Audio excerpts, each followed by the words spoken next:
अस्सलाम वालेकुम स्टूडेंट्स। आज हम कोऑर्डिनेशन का नेक्स्ट टॉपिक जो है ना वो डिस्कस करेंगे। हमने चैप्टर नंबर 5 जो है ना वो स्टार्ट किया हुआ है, बायोलॉजी क्लास 10th कोऑर्डिनेशन। कल इसका पहला जो है ना वो लेक्चर हुआ था। आज इसका सेकंड जो टॉपिक है न्यूरॉन्स, ठीक है, the unit of nervous system, यानी हमारे नर्वस सिस्टम का सबसे इम्पोर्टेंट जो है ना यूनिट है। तो न्यूरॉन्स हैं क्या? These are the special cells, ठीक है। दीज आर द न्यूरॉन्स और the nerve cells which transmit the messages throughout the body in the form of nerve impulse. And what is a nerve impulse? Nerve impulse is a electrochemical wave which is travel over the membrane of neurons. ये nerve impulse क्या है कि एक message है, एक wave है, ठीक है, which is a electrochemical wave which travel through the neurons and reach the different body parts. तो ये जो मैसेजेस लेके जा रही हैं वो न्यूरॉन्स हैं। हमारे बॉडी में कहीं भी कोई भी जो एक्शन होता है या को भी हम रिस्पॉन्स कर रहे हैं वो इस नर्व इम्पल्स के थ्रू जो हमें मैसेज आता है उसके इन रिटर्न में हम करते हैं, ठीक है। तो ये हमारे पास आ गया neurons and the nerve impulse की डेफिनेशन। अब आ जाता है हम स्ट्रक्चर ऑफ न्यूरॉन। तो स्ट्रक्चर ऑफ न्यूरॉन में सबसे पहले हम देखते हैं कि the neurons which is consist of 3 type of the cells. One is this is called the cell body. ये extended part होता है, ठीक है। इसके 3 parts हैं, 3 parts यानी neuron, these are the cell which is divided into 3 parts. First part जो है ना उसको हम सेल बॉडी कहेंगे। ये थोड़ा ब्रॉड पार्ट होता है, एक्सटेंडेड पार्ट होता है और इसकी ये ब्रांचेस निकली होती हैं एंड इन ब्रांचेस को कहते हैं डेंड्राइट्स। इस पार्ट के अंदर यहाँ पे आप देखें कि न्यूक्लियस होता है, ठीक है, सेंटर में न्यूक्लियस होता है और इसके इर्द गिर्द जो है ना ये साइटोप्लाज्म होता है और लिक्विड वगैरह जो भी है वो न्यूक्लियस के इर्द गिर्द, क्योंकि ये भी एक सेल है और आपको पता है सेल में न्यूक्लियस पाया जाता है, साइटोप्लाज्म होता है। अब इसका जो है ना जो लॉन्गिट्यूडनल पार्ट है, यानी एक बिल्कुल एलोंगेटेड पार्ट है। Elongated part this is called the axon. इसको कहते हैं एक्सोन। यानी आप देख लें कि हमारे पास कितने पार्ट आ गए, cell body, dendrite and axon, ये 3 पार्ट आ जाते हैं मेन। अब आपको मैंने बताया कि पहला जो पार्ट है सेल बॉडी, उसके अंदर न्यूक्लियस पाया जाता है, साइटोप्लाज्म पाया जाता है and these branches are called dendrites. ये which transmit the nerve impulse towards the cell body.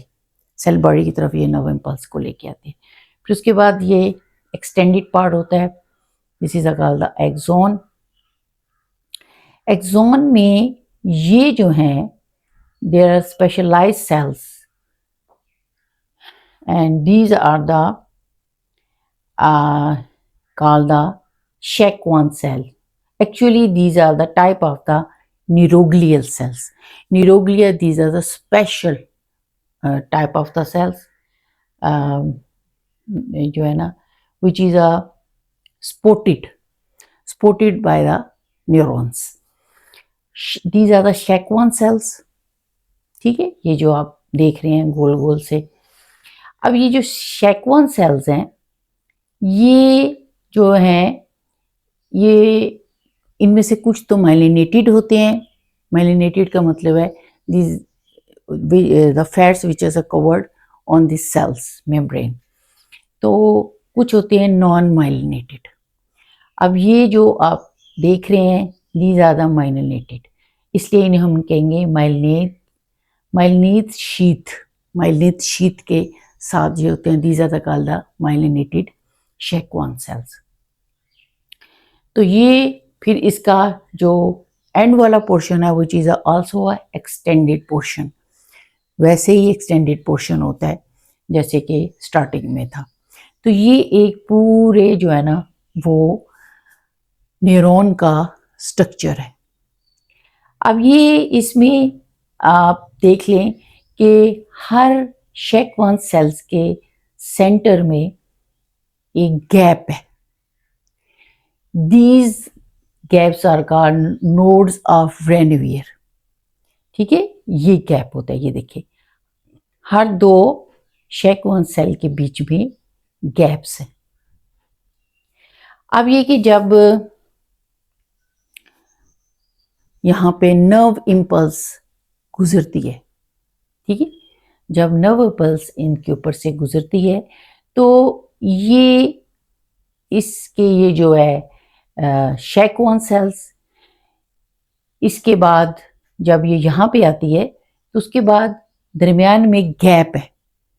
अब गैप से ये गुजर नहीं सकती, ठीक है, तो ये क्या करती है, जंप करती है। ये जंपिंग, इसे कहते हैं जंपिंग नर्व, ठीक है, ये जंपिंग जो है ना इसमें जंप करके जाती है, तो जिसकी वजह से इसकी स्पीड जो है ना वो तेज हो जाती है, ठीक है, जंप करने से इसकी स्पीड तेज हो जाती है। तो अब यहाँ पे जो है ना आपने देखा है कि जब ये पूरे यहाँ पे एक नर्व से पूरा गुजर जाती है, अब इसने नेक्स्ट नर्व में जो है ना वो एक दाखिल होना है। अब वहां पे एक नर्व से दूसरे नर्व के दरमियान गैप होता है, this are called the synapse, ठीक है। साइनेप्स क्या चीज है, the gap between the two neurons and neuron and effectors, यानी वो गैप जो दोनों न्यूरॉन दो न्यूरॉन या एक न्यूरॉन या इफेक्टर्स के बीच में जो गैप होता है। अब ये जो नर्व इम्पल्स गुजरती है तो गैप के पास जाके रुक जाती है। अब उसमें एक केमिकल रिलीज होता है, this chemical is called the neurotransmitter, इसे कहते हैं न्यूरोट्रांसमीटर।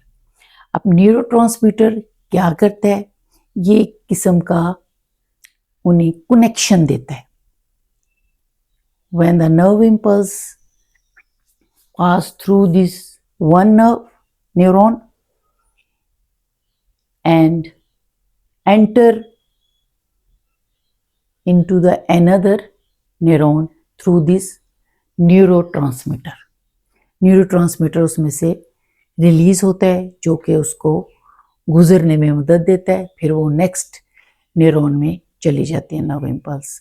तो ये एक गैप है, ये एक पुल है जो कि नर्व इम्पल्स की जो ट्रैवलिंग है उसको या उसकी जर्नी को कंटिन्यू रखता है। तो अब ये न्यूरोट्रांसमीटर की जो एग्जाम्पल है वो है डोपामिन एंड सीरोटोनिन, ये दो हार्मोन्स हैं, हार्मोन इज आल्सो केमिकल्स। ये डोपामिन, ये अगर आपने इसके बारे में सुना होगा कि हमेशा ये जब आप रात को सो जाते हैं, यानी अगर आप अपने टाइम पे सो जाते हैं तो रात के वक्त ये रिलीज होता है डोपामिन, ठीक है। और अगर आप नहीं सोते, सारी रात जागते रहते हैं तो फिर ये क्या होगा कि ये नहीं बनता। तो इसमें आपके अक्सर आप देखेंगे, आप जब सुबह उठते हैं तो आपके लिए आपका ज़हनी तौर पे थकावट महसूस होती है, क्योंकि नर्व इम्पल्स ने अपना काम नहीं किया होता, यानी वो ट्रैवलिंग उसकी डिस्टर्ब हो जाती है। तो इसलिए कोशिश किया करें कि रात को जल्दी सो जाया करें। तो ये हमारे पास न्यूरॉन का के बारे में था, उसका स्पेशल स्ट्रक्चर के बारे में है। This is a very important structure. जब न्यूरॉन्स के बारे में आएगा तो आपने इसके स्ट्रक्चर जो है ना वो ड्रॉ करना है, ठीक है। और कोशिश करें कि अपनी डायग्राम को क्लियर और अच्छी जो है ना वो बनाया करें प्रैक्टिस के साथ, ताकि आपके एग्जामिनर को अच्छी तरह उसको समझ आ जाए। और फिर उसको आपने लेबलिंग ज़रूर करनी है, ऐसा नहीं है कि लेबलिंग के बगैर आप छोड़ दें। तो ये हमारे पास था न्यूरॉन्स क्या हैं, नर्व इम्पल्स वो क्या चीज़ है, ठीक है, and neuroglia, then what is a synapse, transmitter, ये सारी जो है ना ये स्ट्रक्चर्स में ही आ रही हैं। तो इसको अपने अच्छी तरह समझना है, और अगर किसी चीज़ की समझ नहीं आती है तो मुझे ज़रूर बताइएगा, और मुझे उम्मीद है कि ये आपको न्यूरॉन के स्ट्रक्चर के बारे में और इसकी डेफिनेशन और नर्व इम्पल्स के बारे में अच्छी तरह समझ आ गई होगी। तो नेक्स्ट हम शॉर्ट क्वेश्चंस बताते हैं आपको कि कौन कौन से हैं।